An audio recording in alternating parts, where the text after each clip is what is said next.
میرا نام نینا ہے۔ اس وقت ہم گاؤں کی سادہ سی زندگی بسر کر رہے تھے۔ نہ دل میں اتنی خواہش تھی اور نہ ہی اتنی عقل۔ وقت اپنی رفتار سے گزر رہا تھا۔ کب بچپن سے جوانی کا دور شروع ہوا پتہ ہی نہ چلا۔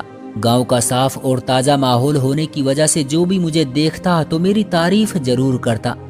ہم 2 بہن بھائی تھے۔ میرا بھائی بڑا تھا، اس کا نام دلیپ تھا۔ ہمارے بابا کی کچھ سال پہلے مرتیو ہو چکی تھی۔ ہم دیہاتی لوگ روکھی سوکھی جیسی ملتی خوش ہو کر کھانے والے تھے۔ میرا بھائی محنت مزدوری کرتا اور میں بھی اس کا ہاتھ بٹاتی۔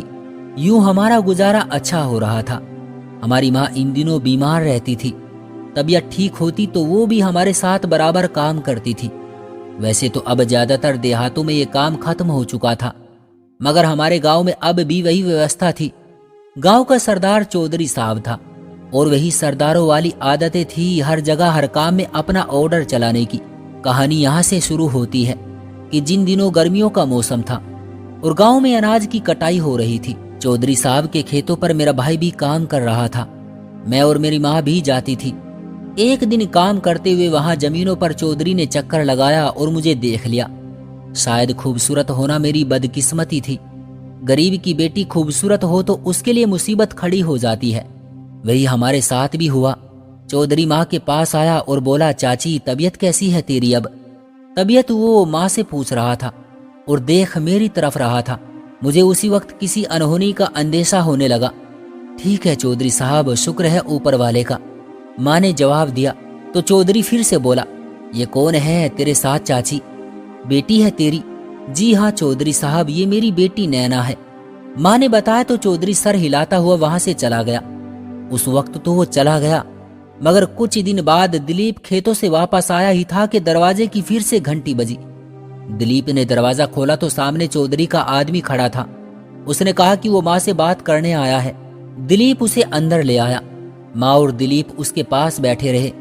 کچھ دیر بعد وہ چلا گیا۔ ماں سے پتا چلا کہ چودھری نے رشتہ بھیجا ہے میرے لیے۔ ماں غصے سے آگ ببولا ہو رہی تھی۔ چودھری صاحب اپنی عمر دیکھے اور اپنی حرکتیں دیکھیں۔ خیر، ہم سب نے فیصلہ یہ کیا کہ چودھری سے ڈرنے کی ضرورت نہیں ہے، ہمیں وہی کرنا ہے جو ہمارا دل چاہے گا۔ اگلے دن چودھری کا وہ آدمی پھر آیا تو ماں نے کہا کہ ہماری طرف سے صاف انکار ہے۔ پھر وہی ہوا جس کا ہمیں ڈر تھا۔ ہمیں یہ بات تو پہلے سے ہی معلوم تھی کہ انکار کرنے کے بدلے ہمیں چودھری صاحب کے بوال کا سامنا کرنا پڑے گا، مگر بوال اس شکل میں آئے گا یہ ہمیں معلوم نہ تھا۔ کچھ دن بعد کھیتوں پر چودھری اور دلیپ کی لڑائی ہو گئی۔ بات تو اتنی بڑھ گئی کہ چودھری صاحب نے دلیپ پر فائرنگ کر دی۔ گولی لگنے پر میرے بھائی کی موقع پر ہی مرتیو ہو گئی۔ میرا بھائی ہمارے گھر کا اکیلا مرد تھا، وہی ہمیں چھوڑ کر چلا گیا۔ یہ ہمارے لیے نابرداشت تھا۔ ماں چارپائی پر لگ گئی۔ وہ ہر وقت روتی رہتی اور مجھے کوستی رہتی کہ تیری وجہ سے میرا جوان بیٹا چلا گیا۔ میں بے بس تھی، میرا اس میں بھلا کیا قصور تھا؟ مگر ماں کو کون سمجھائے؟ اب میرا گھر سے نکلنا اور بھی مشکل ہو گیا تھا۔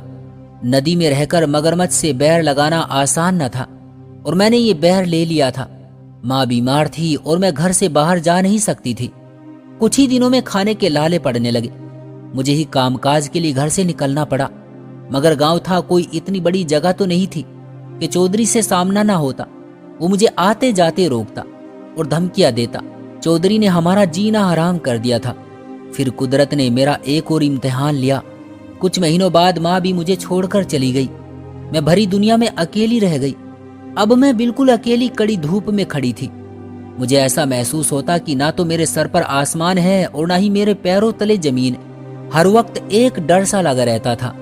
رات کو نیند تک نہ آتی، ذرا سا کھڑکا ہوتا تو آنکھ کھل جاتی۔ ہر وقت یہی ڈر رہتا کہ اب کوئی آئے گا اور مجھے مار ڈالے گا، یا چودھری کے آدمی اٹھا کر لے جائیں گے۔ اسی ڈر کے تلے دن رات بسر ہو رہے تھے۔ ایک رات کو میں اچھی طرح دروازے بند کر کے سوئی ہوئی تھی۔ سونے سے پہلے میں کمرے کو بھی کنڈی لگا لیتی تھی۔ اچانک مجھے باہر کھڑکا سنائی دیا۔ میں چارپائی سے اٹھ کر دبے پاؤں دروازے تک آئی۔ میں نے آہستہ سے باہر اندھیرے میں جھانک کر دیکھا تو باہر وہاں 2 آدمی کھڑے تھے۔ ان کے ہاتھ میں 2 ڈنڈے تھے اور انہوں نے کپڑے سے منہ لپیٹے ہوئے تھے۔ وہ دونوں کچھ دیر کھڑے آپس میں فسر فسر کرتے رہے، پھر دیوار کود کر چلے گئے۔ وہ یقیناً چودھری کے بھیجے ہوئے گنڈے تھے جو مجھے ڈرانے کی وجہ سے آئے تھے۔ اس دن کے بعد مجھے رات کو کبھی اچھی طرح سے نیند نہ آئی۔ मैं हर वक्त परेशान रहती। फिर एक दिन मैंने सोचा कि इस तरह कब तक चलेगा, मुझे अपने लिए कुछ तो करना होगा। यूं हाथ पर हाथ रखकर मैं इंतजार करती रहूं कि वो लोग जब चाहे आए और मुझे नुकसान पहुंचाए। मुझे अपनी तरफ से भी तो कुछ कोशिश करनी चाहिए।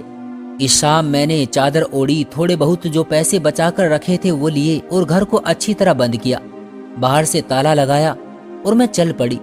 मेरा इरादा था कि मैं शाम की बस पकड़कर शहर चली जाऊंगी। एक बार शहर चली जाऊंगी, फिर देखूंगी कि क्या वक्त और हालात होते हैं। चादर माथे तक लगाकर मैं सर झुकाए चली जा रही थी। गांव में अक्सर ऐसा होता कि आते जाते लोग एक दूसरे को रोक कर खड़े हो जाते हैं और बातें करने लगते हैं। मैं दिल ही दिल में प्रार्थना कर रही थी कि कोई मुझे ना रोक ले। प्रार्थना करती मैं सड़क तक पहुंच गई जहां से बस पकड़नी थी। बस आने में कुछ वक्त था, क्योंकि 2-4 लोग और भी खड़े इंतजार कर रहे थे कि इतने में मुझे शहर की तरफ से चौधरी की गाड़ी आती नजर आई। मैं फंस चुकी थी। वो लोग वहां पहुंच गए। मेरे नजदीक पहुंचकर गाड़ी की रफ्तार आहिस्ता हुई। उन लोगों ने अच्छी तरह मुझे घूर घूर कर देखा और फिर वही हुआ जिसका डर था। चौधरी गाड़ी से बाहर निकला और मेरे पास आया। क्यों रे नैना, कहाँ की तैयारी है? मैं खामोश रही। उसने मुझे गाड़ी में बैठने का इशारा किया। आसपास के लोग देख रहे थे। मैं गाड़ी में बैठ गई। चौधरी की गाड़ी घर जाने की बजाय डेरे को मुड़ गई। उसने मुझे गाड़ी से उतरने को कहा। डेरे पर कई कमरे बने हुए थे जिनमें काठ, कबाड़ और अनाज की बोरियां रखी हुई थी। मुझे एक कमरे में बंद कर दिया गया। बाहर से कुंडी लगाकर वो लोग चले गए। मैंने 2 दिन इसी तरह बंद कमरे में गुजारे। दिन में एक वक्त एक आदमी आता और खाना दे जाता। मैंने नोट किया कि वो लोग बाहर से ताला लगाकर नहीं जाते, बस कुंडी लगा जाते हैं। उन 2 दिनों में मैंने वहां से भागने की तैयारी कर ली। मुझे पता था कि बस किस वक्त आएगी। शाम से कुछ देर पहले मैंने उस कमरे में पड़े नौकरों के कपड़े पहन लिए और उन्हीं की चादर ओढ़ ली। अपने कपड़े मैंने एक थैले में डाल लिए। थैला भी मुझे उसी कमरे में पड़ा मिला था। अनाज की बोरियों के ढेर पर चढ़कर मैं रोशनदान तक पहुंची। रोशनदान एक बड़ी खिड़की जैसा था जो नीचे को पकड़े तो सारा ऊपर को खुल जाता था। रोशनदान को सारा खोलकर मैंने बाहर झांककर ऊंचाई को देखा। आसपास कोई नजर नहीं आ रहा था। ऊंचाई ज्यादा थी लेकिन नीचे कच्ची जमीन थी, इसलिए मैंने कूदने का सोच लिया, क्योंकि इसके अलावा कोई चारा भी नहीं था। पहले मैंने अपने चप्पल फेंके, फिर टांगे बाहर निकाली और बाहर वाली साइड पर लटक कर छलांग लगा दी। मेरे घुटने छिल गए थे, मगर अभी वक्त नहीं था कि मैं ये देखती कि चोट कहाँ लगी है। जल्दी से चप्पल पहने और सड़क की तरफ चल पड़ी। अभी मैं सड़क से दूर ही थी कि मुझे बस आती दिखाई दी। मैंने दिल में ऊपर वाले का धन्यवाद किया और बस में चढ़ गई। खुद को चादर से लपेटकर मैं सीट पर बैठ गई। बस का कंडक्टर शहर की सवारी से 25 रुपये ले रहा था। मैंने पहले ही 25 रुपये निकालकर हाथ में पकड़ लिए। अपने हाथ पर भी चादर ढक ली कि कोई पहचान ना ले। कंडक्टर ने मेरे पास आकर ऊंची आवाज में कहा, जी भैया 25 रुपये। मैंने चुपचाप पैसे दे दिए। उसने हैरानी से मुझे देखा। उसने पैसे पकड़ लिए। धड़कते दिल के साथ मैंने आधे घंटे की यात्रा तय कर ली। मुझे यही डर लग रहा था कि कोई जानने वाला ना मिल जाए।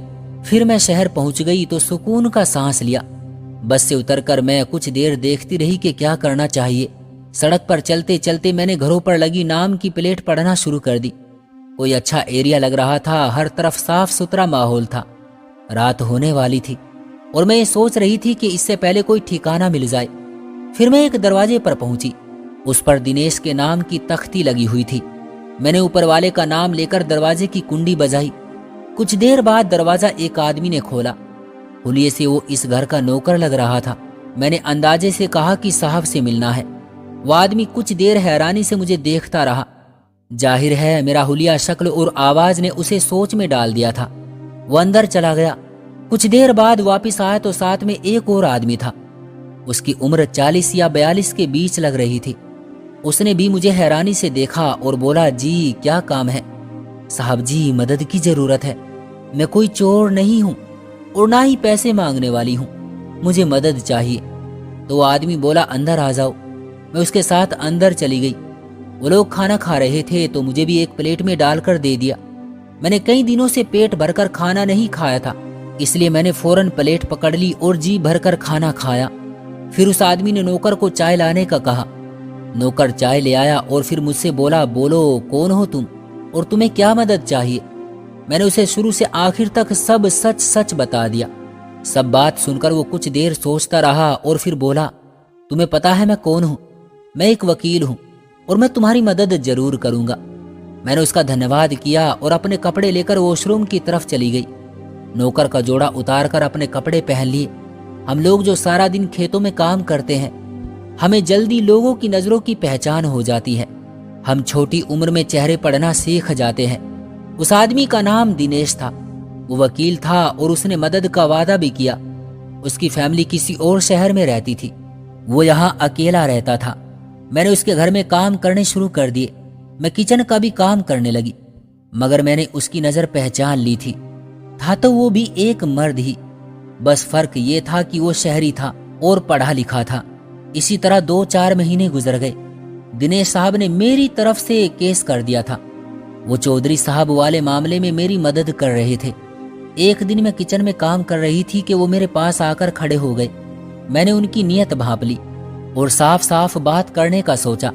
दिनेश साहब, हम गरीब लोग हैं, मेहनत मजदूरी करके अपना पेट भरते हैं, मगर मैं बुरी लड़की नहीं हूं। दिनेश साहब मेरी बात सुनकर शर्मिंदा हो गए। अरे नहीं, मैं तुमसे कुछ और कहना चाहता था, न जाने तुम क्या सोचोगी। मैं चाहता हूं कि तुम मुझसे शादी कर लो। उन्होंने अपनी बात पूरी करके मेरी तरफ देखा तो मैंने कहा कि मैं रात को सोचकर जवाब दूंगी।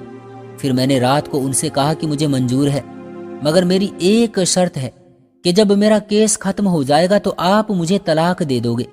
उस वक्त मैंने ये फैसला इसलिए किया क्योंकि कुछ महीने दिनेश साहब के घर रहने के बाद मैं जान गई थी कि वो किस तरह के आदमी हैं। अपनी रोजी रोटी में वो हलाल और हराम का कितना ख्याल रखते हैं, ये भी मेरे सामने था क्योंकि अब मैं सारा दिन उनके घर ही रहती थी, तो काफी कुछ जान गई थी। मेरी बात सुनकर दिनेश साहब कुछ देर खामोश रहे, फिर कहने लगे कि ठीक है। अगले दिन बहुत सादगी से हमारी शादी हो गई। मेरी जिंदगी एकदम बदल गई। मैंने सोचा भी नहीं था कि ये सब होगा। अपनी उम्र से 2 गुना व्यक्ति के साथ मैंने शादी कर ली। अब इस घर में मेरी हैसियत बदल गई थी। दिनेश अपने मामलात में जैसे भी थे, लेकिन पति की हैसियत से वो बहुत अच्छे थे। कुछ महीनों में मेरा केस भी निपट गया। चौधरी को सजा भी हुई और जुर्माना भी।